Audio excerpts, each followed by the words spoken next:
سامعین کرام و رفیقان گرامی، ان قریب وہ ماہ مبارک آنے والا ہے کہ جس کی فضیلتوں کے حوالے سے سالوں سے ہم تمامی حضرات علماء اہل سنت سے سنتے آئے ہیں۔ آج کی محفل میں صرف یہ عرض کرنا چاہتا ہوں کہ ہم میں سے ہزاروں ایسے ہیں کہ جنہوں نے نہ جانے کتنی مرتبہ رمضان مبارک جیسا رحمتوں اور برکتوں والا مہینہ پایا،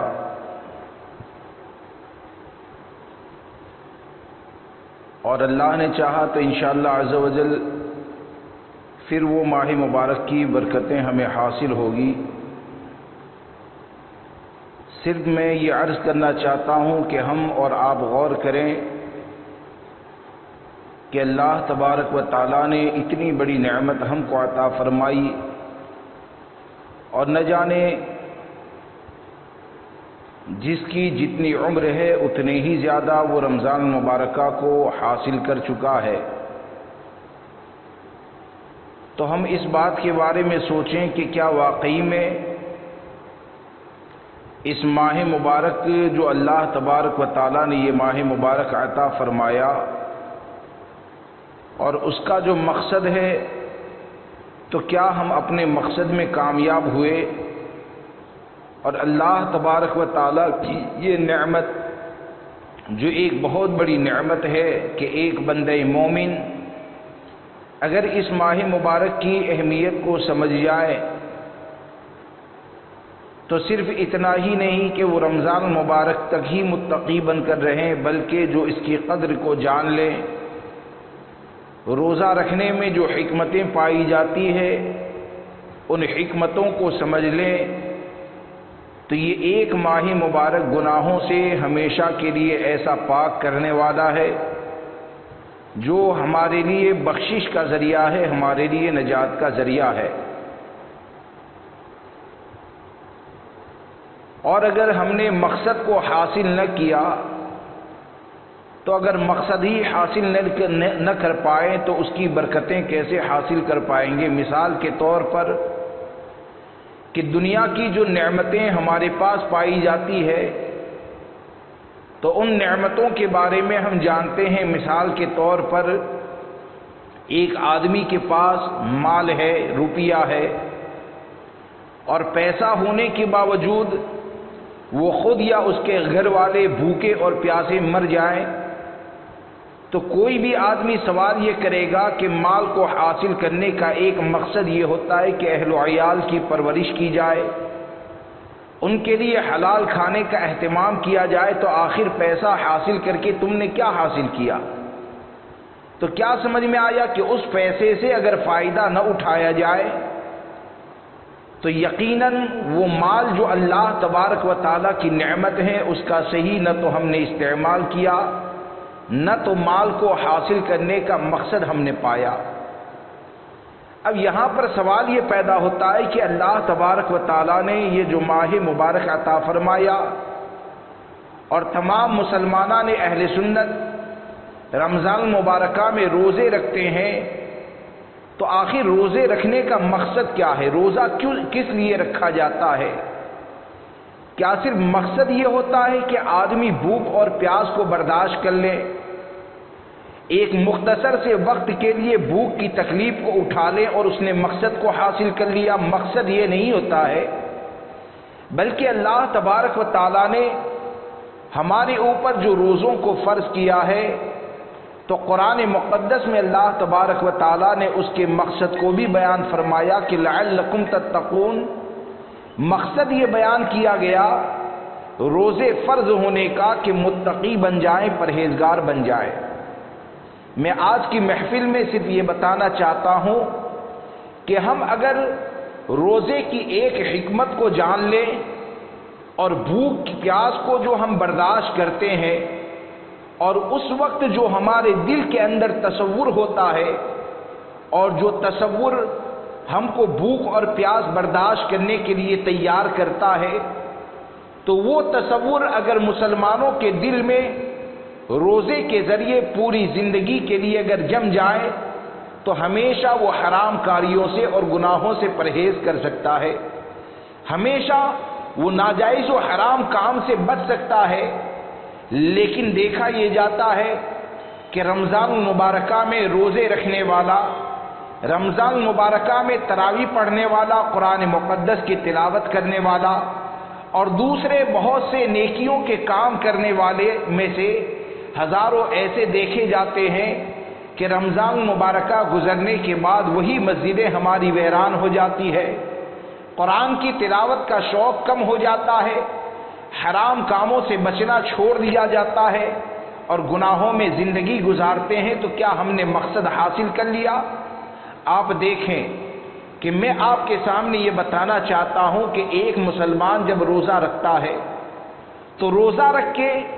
وہ جب سے سحری کے بعد، صبح صادق کے بعد سے بھوک اور پیاس کو برداشت کرتا ہے غروب آفتاب تک،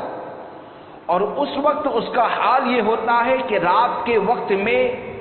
جو کھانا پینا اس کے لیے جائز ہے، اور رمضان المبارکہ کے علاوہ جو کھانے پینے کی اس کو اجازت ہے، لیکن وہ اللہ تبارک و تعالیٰ کی رضا کے لیے بھوک لگنے کے باوجود بھی کھانا نہیں کھاتا، پیاس لگنے کے باوجود بھی پانی نہیں پیتا۔ اور حال یہ ہوتا ہے کہ آپ کو میں ایک مثال دوں کہ مثال کے طور پر رمضان مبارکہ کے مہینے میں آدمی دوپہر میں اگر آرام کرتا ہے، اور دوپہر میں جب آرام کرے گا تو ایک کمرے کے اندر بند ہو گیا، اس کمرے کے اندر پانی، ٹھنڈا پانی بھی رکھا ہے، اس کمرے کے اندر افطاری کا سامان بھی رکھا ہے، دروازہ بند کر کے سو گیا۔ ماں باپ کو پتا ہے کہ میرے بچے کو روزہ ہے، بیوی بچے جانتے ہیں کہ ہمارا روزہ ہے، لیکن بھوک لگی ہے، اس کے باوجود کوئی دیکھنے والا نہیں، اور اس کے باوجود بھی ایک مسلمان پانی سامنے ہوتا ہے، پیاس لگی ہے، لیکن اپنے نفس کو پانی سے روک لیتا ہے، بھوک لگی ہے لیکن اپنے آپ کو کھانے سے روک لیتا ہے۔ اب اگر سوال کیا جائے کہ اگر تو نے کھانا کھا لیا ہوتا بند کمرے میں تو نہ تیرے ماں باپ دیکھنے والے تھے، نہ تیرے بیوی بچے دیکھنے والے تھے، آخر کون سی چیز ہے کہ پیاس لگنے کے باوجود تجھے پینے سے روک دیا؟ آخر کون سی بات ہے کہ بھوک کی شدت ہونے کے باوجود کھانا سامنے ہے، تجھے کھانے سے روک دیا؟ تو ایک مسلمان کا جواب یہ ہوگا کہ میں بھوک سے اس لیے رک گیا، پانی پینے سے روزے کی حالت میں اس لیے رک گیا کہ اگرچہ میرے ماں باپ نہ دیکھتے ہو، اگرچہ میرے بیوی بچے نہ جانتے ہو، لیکن اگر میں نے کھانا کھا لیا تو میرا رب تو جانتا ہے کہ میں نے کیا کیا، اگر میں نے پانی پی لیا تو میرا رب تو جانتا ہے کہ میں نے کیا کیا۔ اب اس سے کیا سمجھ میں آیا؟ اس سے یہ سمجھ میں آیا کہ روزہ رکھتے وقت ایک مسلمان کے دل میں یہ تصور جتنے کمال کے ساتھ زندہ ہوتا ہے، اور وہ بھوک اور پیاس کو تنہائی میں بھی برداشت کرتا ہے، بازار میں بھی برداشت کرتا ہے، اور یہ نہیں سوچتا ہے کہ میں کھا لوں گا تو گھر والے تو مجھے روزدار ہی سمجھیں گے، چلو کھانا کھا لیا جائے۔ تو جب وہ اپنے آپ کو روزے کی حالت میں یہ سوچ کر روک لیتا ہے کہ کوئی جانے یا نہ جانے، اللہ تبارک و تعالیٰ تو جانتا ہے، تو جو مسلمان رات کی تاریکی میں حرام کام کرتے ہیں، گناہ کرتے ہیں، جو مسلمان رمضان مبارکہ کا مہینہ گزر جائے اس کے بعد نمازوں کو چھوڑ دیتے ہیں، حرام کام میں اپنے وقت کو گزارتے ہیں، تو کم سے کم روزے کی حالت میں جو تصور زندہ ہوتا ہے، اسی تصور کو اگر پوری زندگی کے لیے ہم اپنے دل میں کمال کے ساتھ زندہ کر دیں تو یہ رمضان مبارکہ کے 29 روزے رکھنا، یا رمضان المبارکہ کے 30 روزے رکھنا یہ ایسا عمل ہو جائے گا کہ ایک مسلمان اجالے میں رہے گا تب بھی گناہ سے بچے گا، اندھیرے میں رہے گا تب بھی گناہ سے بچے گا، کمرے میں رہے گا تب بھی حرام سے بچے گا، بازار میں جائے گا تب بھی گناہ سے بچے گا۔ کیا سمجھ میں آیا؟ روزے کے ذریعے ہمارے اس تصور کو زندہ کیا جاتا ہے کہ اے بندے مومن، اللہ تبارک و تعالیٰ کی رضا کے لیے ہمیشہ گناہوں سے پرہیز کر لے، ہمیشہ حرام کاموں سے بچ جا، اس لیے کہ کوئی جانے یا نہ جانے اللہ تبارک و تعالیٰ ضرور جانتا ہے کہ تو کون سا عمل کرتا ہے۔ اس سے یہ سمجھ میں آیا کہ روزوں کے ذریعے ہمارے دل کو متقی بنایا جاتا ہے، ہمارے دل کو پرہیزگار بنایا جاتا ہے، اور یقین جانے کہ جس کا دل متقی ہو جاتا ہے یقیناً اس کا پورا وجود پرہیزگار ہو جاتا ہے۔ آپ دیکھیں کہ روزے کے حوالے سے ہمارے بزرگوں نے کون سا سبق عطا فرمایا۔ آپ نے شاید سماعت کیا ہوگا، دل کی بات آئی تو میں ایک بات عرض کرتا چلوں کہ ہمارے اور آپ کے وہاں جب بچے چھوٹے ہوتے ہیں، 5 سال کے، 6 سال کے، 7 سال کے، تو ہوتا یہ ہے کہ ہمارے چھوٹے بچے روزہ رکھتے ہیں، اور ہم یہ جانتے ہیں کہ یہ غروب آفتاب تک، سورج کے ڈوبنے تک یہ روزہ نہیں رکھ پائے گا، بھوک پیاس کو برداشت نہیں کر پائے گا۔ اس کے باوجود بھی ہم اس کو سحری کرواتے ہیں، وہ 12 بجے تک روزہ رکھ پائے تو 12 بجے تک، 1 بجے تک رکھ پائے تو 1 بجے تک، 3 بجے تک رکھ پائے تو 3 بجے تک۔ مقصد یہ ہوتا ہے کہ آہستہ آہستہ اس کو اس بات کی عادت پڑ جائے، اور جب بلوغت کا وقت آئے اور جس وقت اس کے اوپر روزے فرض ہو چکے ہو، یہ اس بات کا عادی بن جائے کہ وہ رمضان المبارکہ کے روزے رکھے۔ یعنی پریکٹس کروانے کے لیے ہم اس طور پر کرتے ہیں اور کہتے ہیں کہ بچوں کا روزہ ایسا ہی ہوتا ہے۔ اب یہاں پر آپ دیکھیں کہ سرکار سیدی اعلیٰ حضرت فاضل بریلوی رضی اللہ تبارک و تعالیٰ نے بچپن میں، کم عمری میں، گرمی کی شدت میں 1 مرتبہ روزہ رکھا۔ جب آپ نے روزہ رکھا تو دوپہر کا وقت ہو گیا، بہت زیادہ گرمی تھی۔ آپ کے والد ماجد حضرت علامہ نقی علی خاں رحمۃ اللہ تعالی علیہ امام اہل سنت کو ایک کمرے میں لے جاتے ہیں، دروازے کو بند کر دیا، اور دروازے کو بند کرنے کے بعد سیدی اعلیٰ حضرت سے آپ کے والد ماجد فرماتے ہیں کہ شہزادے، یہ فیرنی کا پیالہ رکھا ہوا ہے، اسے کھا لو، یہاں پر کوئی دیکھنے والا نہیں ہے، بچوں کا روزہ ایسا ہی ہوتا ہے۔ اب آپ دیکھیں کہ امام اہل سنت جو اپنے وقت کے مجدد ہیں، ہم سب کے قائد ہیں، ان کی تعلیمات کے اوپر عمل کرنا نجات کا ذریعہ ہے۔ بچپن میں ان کے تصور میں کتنی پاکیزگی پائی جاتی ہے، ان کے دل میں اللہ تبارک و تعالیٰ کا خوف کتنا زیادہ پایا جاتا ہے کہ ایسے بچپن کے حالت میں بھی اللہ تبارک و تعالیٰ نے ان کے دل کو وہ زندگی عطا فرمائی تھی، ان کے دل کو وہ پاکیزگی عطا فرمائی تھی کہ میرے امام اگرچہ چھوٹے سے بچے ہیں، لیکن آپ کے والد ماجد نے جب دروازہ بند کر کے فیرنی کے پیالے کو کھانے کے لیے کہا تو سرکار اعلیٰ حضرت نے عرض کی کہ والد ماجد، آپ یہ کہتے ہیں کہ کسی کو نہ کہا جائے گا، بچوں کا روزہ تو ایسا ہی ہوتا ہے، لیکن یہ کہ اگر میں نے یہ کھانا کھا لیا تو جس رب کی رضا کے لیے میں نے روزہ رکھا ہے، کوئی دیکھے یا نہ دیکھے لیکن میرا رب تو دیکھتا ہے۔ کیا سمجھ میں آیا؟ اس سے یہ سمجھ میں آیا کہ روزے کی حالت میں بھوک اور پیاس کو برداشت کرتے وقت ہمارے دل کے اندر جو تصور ہوتا ہے،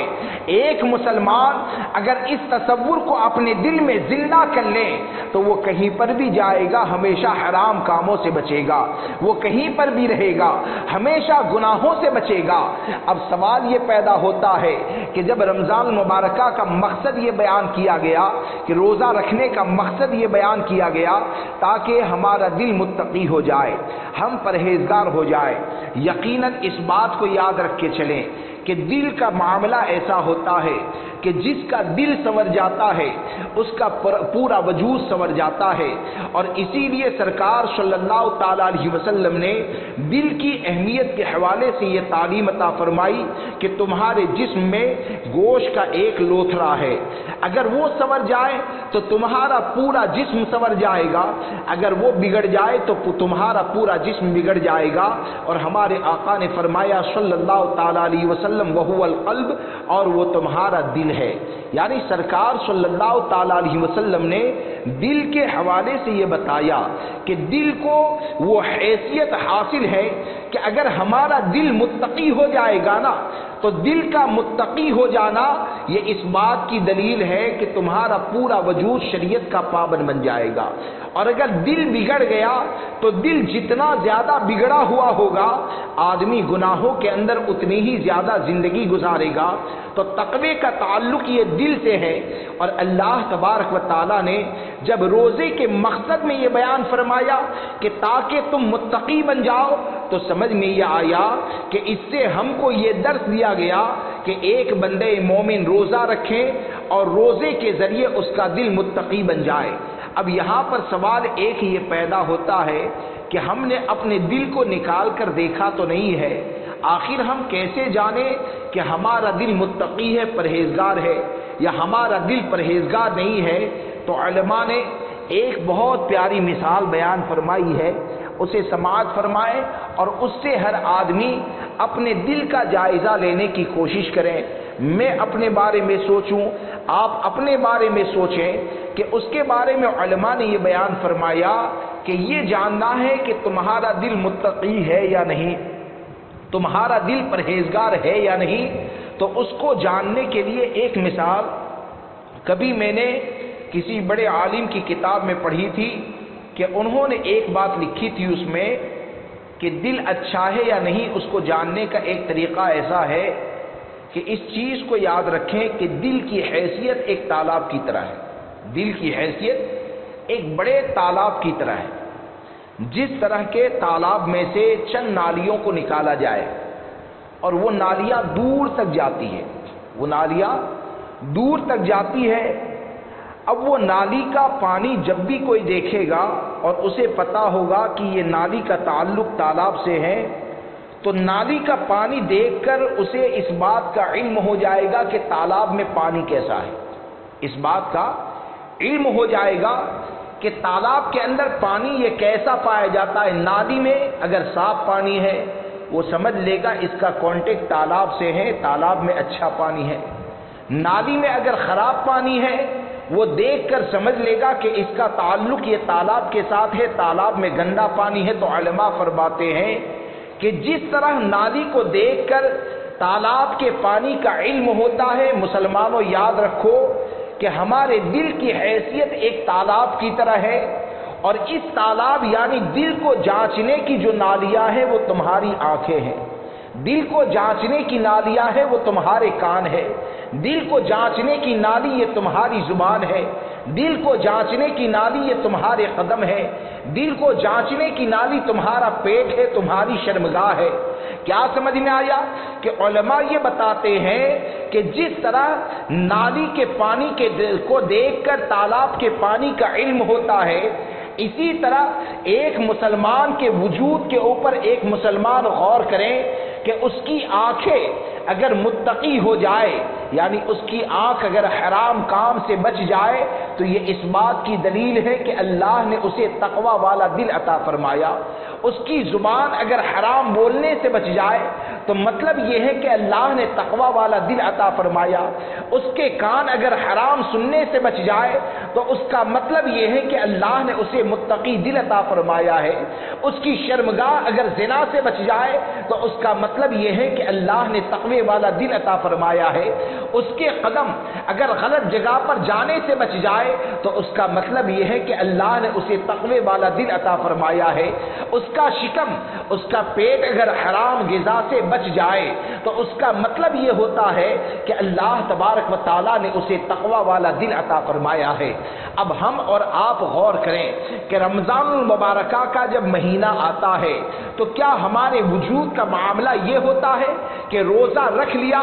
روزہ رکھنے کے بعد حرام کام حرام سے تو بچ گئے، لیکن ہمارے معاشرے میں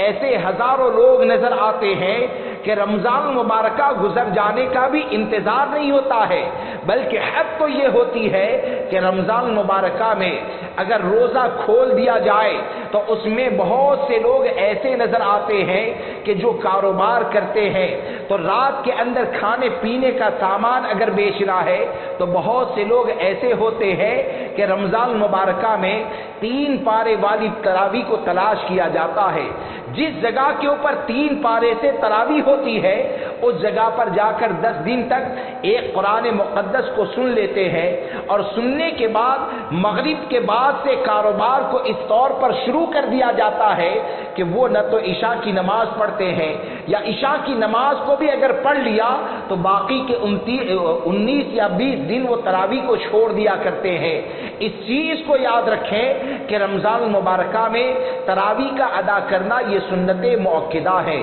اور یہ اس طور پر سنت مؤکدہ ہے کہ اگرچہ آپ نے 10 دن میں ایک قرآن مقدس کو سن لیا لیکن اس کے بعد بھی تراویح پڑھنا یہ تمام مسلمان کے اوپر سنت مؤکدہ ہے۔ اگر نہیں پڑھتے ہیں تو ایک بندے مومن کے لیے گناہ کا ذریعہ ہے۔ اسی طرح آپ دیکھیں کہ لوگوں کا جو وقت گزرتا ہے تو وہ وقت اس طور پر گزرتا ہے کہ رات میں بہت سے علاقوں میں مسلمان جاگتا ہے، تو جاگتا اس طور پر ہے کہ معاذ اللہ رب العالمین وہ کرکٹ کھیلنے میں اپنے وقت کو برباد کرتا ہے، کہیں پر ایسا ہوتا ہے کہ وہ کیرم بورڈ کے ذریعے اپنے وقت کو برباد کرتا ہے، کہیں پر ایسا ہوتا ہے کہ چند لوگ جمع ہو جاتے ہیں اور جمع ہو جانے کے بعد موبائل کے اوپر گیم کے ذریعے اپنے وقت کو ضائع کر دیتے ہیں، برباد کر دیتے ہیں۔ آپ نے کبھی اس بات کے بارے میں سوچا کہ صحابہ کرام رضوان اللہ تعالی علیہم اجمعین کی جماعت کا حال کیا تھا؟ رمضان المبارکہ اگر آ جائے تو رمضان المبارکہ کا استقبال وہ کس انداز میں کرتے تھے؟ آج ہمارا طریقہ صرف یہ ہو گیا کہ رمضان المبارکہ آئے گا تو آنے سے پہلے بہتر کھانے کا انتظام کر لیا جائے، رمضان مبارکہ آئے گا تو رمضان آنے سے پہلے پورے رمضان میں کون سی ڈش ہمارے گھر کے اوپر بنے گی اس کی تیاریاں کر لی جائے، اور عورتوں کو جیسے کہ اس بات کے لیے وقف کر دیا جاتا ہے کہ اگرچہ اس کو قرآن کی تلاوت کا وقت نہ ملے، اگرچہ اس کو ذکر و اذکار کا وقت نہ ملے،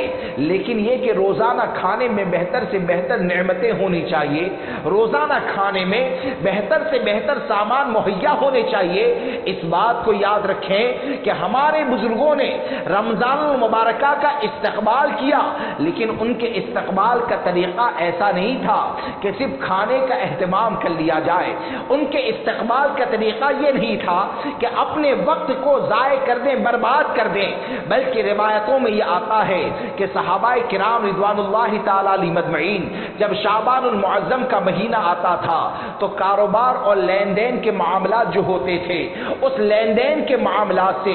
فارغ ہو جاتے تھے اور رمضان المبارکہ کو اللہ کی عبادت کے لیے خاص کر دیتے تھے۔ یعنی وہ لوگ جو پوری زندگی اپنا وقت اللہ کی عبادت میں لگاتے تھے، یہ ایسے لوگ کہ اگر کاروبار بھی کریں تو شریعت کے مطابق کریں، یہ ایسے لوگ اگر بیوی بچوں کے ساتھ معاملات کریں تب بھی شریعت کے مطابق کریں، لیکن رمضان مبارکہ کے مہینے کو ان کا معاملہ یہ تھا کہ وہ عبادت کے لیے خاص کر دیا کرتے تھے۔ لیکن آج ہمارے حالات ایسے بن چکے ہیں کہ ہماری راتیں ضائع ہو جاتی ہے، حرام کاموں کے اندر گزر جاتی ہے۔ اس لیے یاد رکھیں کہ جو رمضان مبارکہ میں روزے رکھنے کے بعد اس سے سبق حاصل کریں، اس سے عبرت حاصل کریں، اور عبرت حاصل کرنے کے بعد خود متقی بن جائے، پرہیزگار بن جائے، غریبوں کا خیال رکھنے والا بن جائے اور اس سے درس حاصل کریں تو یقیناً اس نے رمضان مبارکہ کی برکتیں حاصل کر لی۔ ورنہ یاد رکھیں کہ آدمی اگر پوری زندگی حرام کاموں کے اندر گزارے گا تو اس کا حال کیا ہوگا۔ یہاں پر ایک بات یاد رکھیں کہ بڑے افسوس کا مقام ہے، ایک بات عرض کر کے اپنی گفتگو کو ختم کروں، وقت کو رمضان میں جو ضائع کرتے ہیں اس کے حوالے سے چند باتیں کل عرض کروں گا کہ یہاں پر آپ دیکھیں کہ یہ کتنے بڑے افسوس کا مقام ہے کہ ایک مسلمان اتنا بھی نہیں سوچتا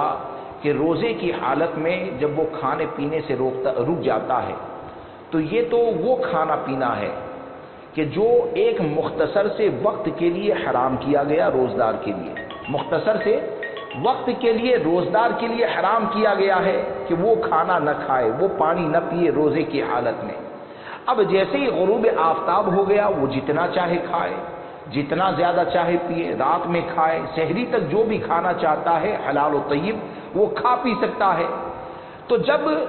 یہ حلال کھانے کو مختصر سے وقت کے لیے روزے کی حالت میں حرام کر دیا گیا، تو جب اس سے رک جاتا ہے تو کیا کبھی اس بات کے اوپر غور کیا کہ جب ہم حرام کام کرتے ہیں، گناہوں میں زندگی گزارتے ہیں، تو گناہ کرنا یہ تو ہمیشہ کے لیے حرام ہے؟ یعنی یہ تو ایسے ہے کہ رمضان مبارکہ کا مہینہ ہو یا اس کے علاوہ ہو، رات کا وقت ہو، دن کا وقت ہو، جوانی ہو، بڑھاپا ہو، اندھیرا ہو، اجالا ہو، کبھی بھی ہوگا تو وہ تو حرام ہی کر دیا گیا ہے۔ تو جب رمضان میں حلال کھانا جو روزے کے علاوہ جائز ہے، جب اللہ تبارک و تعالیٰ کی رضا کے لیے روزے کی حالت میں بھوک اور پیاس سے رک جاتے ہیں، تو یاد رکھیں زنا یہ ہمیشہ کے لیے حرام ہے، جھوٹ بولنا یہ ہمیشہ کے لیے حرام ہے، کسی کا مال غصب کرنا یہ ہمیشہ کے لیے حرام ہے۔ تو جب شریعت نے ہمیشہ کے لیے حرام کر دیا تو اس سے زیادہ ضروری تو یہ ہے کہ ہم اس سے سبق حاصل کریں اور اپنے آپ کو گناہ سے بچائیں، اپنے آپ کو حرام کاری سے بچائیں اور رمضان مبارکہ کا مقصد سمجھیں، اور اس چیز کو یاد رکھیں کہ ہم جس طور پر کھاتے ہیں یا اپنے لیے کھانے کا اہتمام کرتے ہیں، جب ہم بھوک کو برداشت کرتے ہیں تو غریبوں کا بھی خیال رکھیں، اس لیے کہ رمضان مبارکہ میں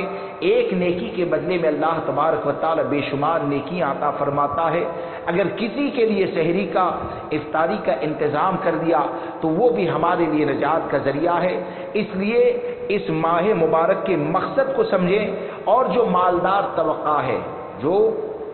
مالدار طبقہ ہے،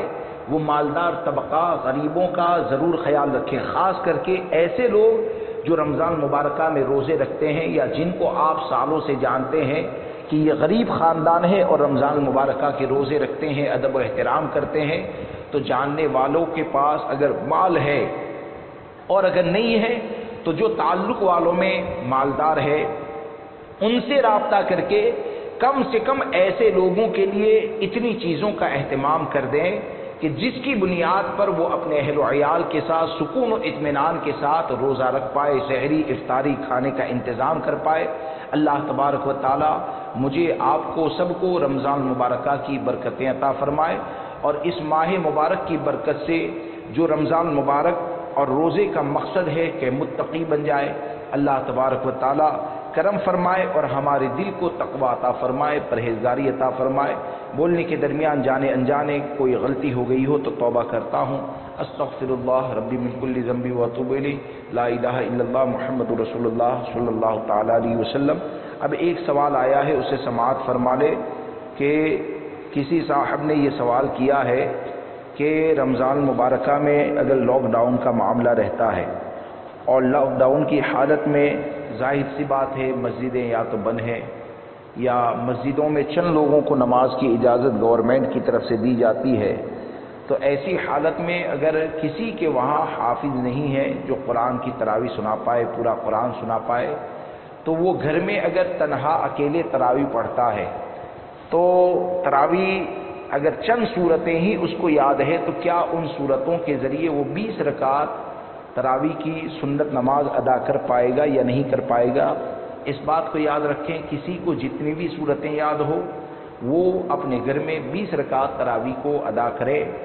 کیونکہ تراویح پڑھنا یہ سنت موقدہ ہے، اور ایسے حالات میں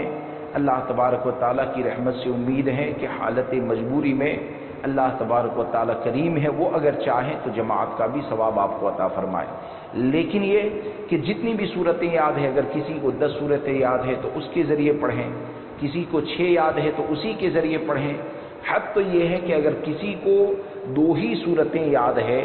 تو پھر بھی وہ رمضان مبارکہ میں 20 رکعت تراویح ادا کریں۔ اللہ تبارک و تعالیٰ مجھے آپ کو تمام سنیوں کو رمضان مبارکہ کی برکتیں عطا فرمائے، اور بالخصوص موجودہ وقت کی جو پریشانی ہے، جس پریشانی کی بنیاد پر ہماری مسجد ویران ہو چکی ہے، اللہ تبارک و تعالیٰ اس ماہ مبارک کے صدقے میں